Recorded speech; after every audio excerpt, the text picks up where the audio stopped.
Hello guys, আসসালামু আলাইকুম। কেমন আছেন সবাই? আশা করি ভালো আছেন। আজ আমি আপনাদেরকে গরুর মাংস রান্না করে দেখাবো আলু দিয়ে। এই জন্য চুলে একটা কড়াই বসিয়ে দিয়েছি, দিয়ে আমি দিয়ে দিয়েছি পেঁয়াজ কুচি, দিয়ে আমি পরিমাণ মতো তেল দিয়ে দিয়েছি, দিয়ে আমি 2-3 টুকরো দারচিনি দিয়েছি, 3-4টা এলাচ, আর দিয়ে দেব 2টো তেজপাতা মাঝখান থেকে চিড়ে। এখন আমি পেঁয়াজটাকে ভেজে নেব। আমি পেঁয়াজটাকে লাল লাল করে ভেজে নেব, বেরেস্তার মতো করে।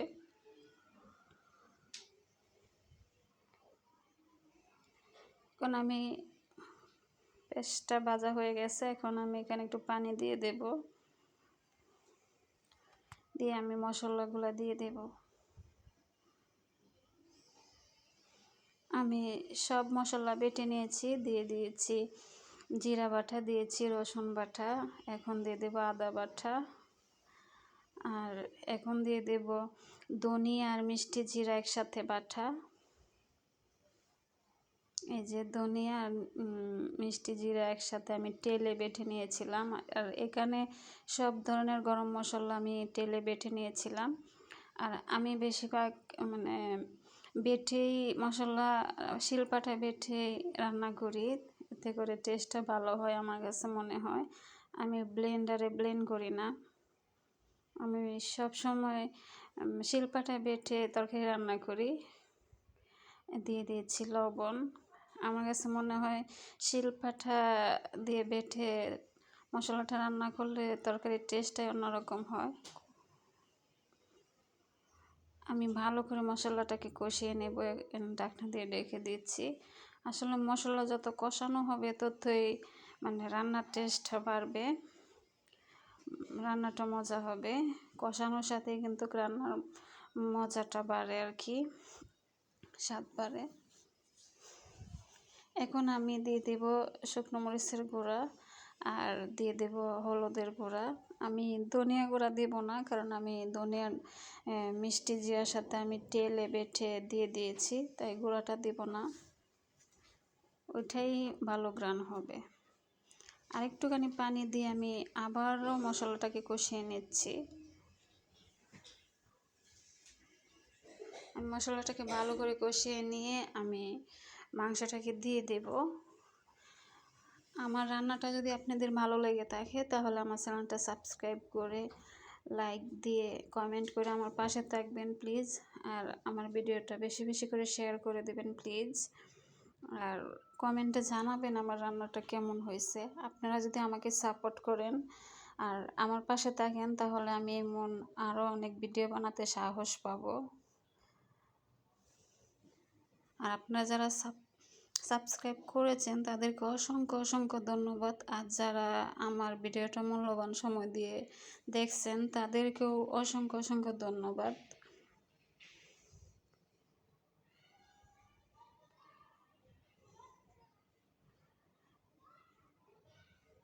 কষানোটা অর্ধেক হয়ে গেছে, আমি অফ ক্যামেরায় কষিয়ে নিয়েছি, প্রায় 20 মিনিটের মতো কষিয়ে নিয়েছি, বেশি হবে, 20 মিনিটের চেয়েও একটু বেশি হবে। আমি কষিয়ে নিয়েছি, নিয়ে এখন আমি 7-8টা আলুর টুকরো দিয়ে দিয়েছি, দিয়ে আমি আরেকটুখানি কষিয়ে নেব। আর মাংসটা যত কষানো হবে ততই কিন্তু মাংসের স্বাদ বাড়বে। এখানে আমি 4-5টা কাঁচামরিচ দিয়ে দিয়েছি, এতে করে কাঁচামরিচের যে একটা ফ্লেভার সেটা উঠবে। আমি এখন ঢাকনা দিয়ে একটু ঢেকে দেব, ঢেকে আরেকটুখানি কষিয়ে নেব।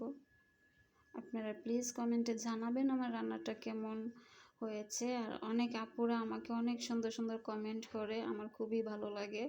সেই আপুরারে অনেক অনেক আমার মন থেকে ভালোবাসা জানাই।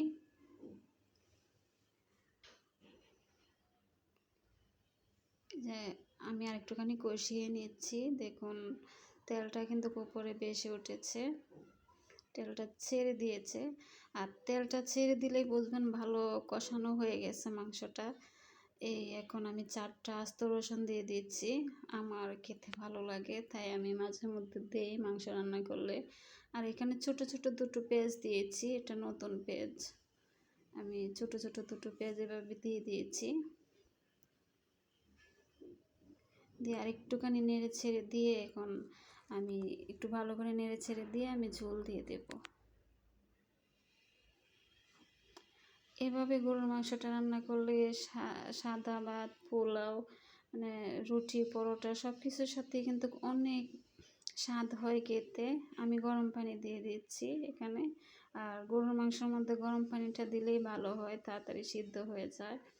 আর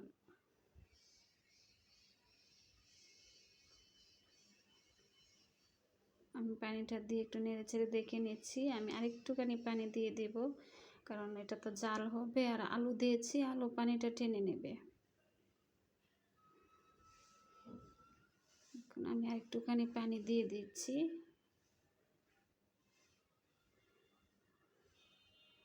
আমি একটু নেড়ে ছেড়ে দিয়ে আমি আবার ঢাকনা দিয়ে ঢেকে দেব।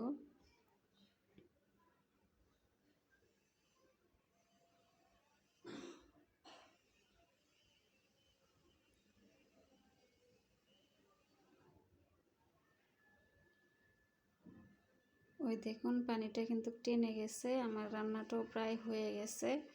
আপনারা কমেন্টে জানাবেন আমার রান্নাটা কেমন হয়েছে। আর আজকের মতো এখানেই শেষ করে দেব। পরবর্তী ভিডিও বানাতে আপনারা কমেন্টে জানাবেন।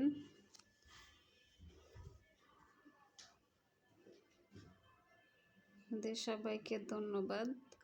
আর আমি এখন আরেকটুখানি নাড়াচাড়া দিয়ে আমি 10 মিনিট ভাপে রেখে দেব। অল্প ডিম আছে, আমি ভাপে রেখে দেব।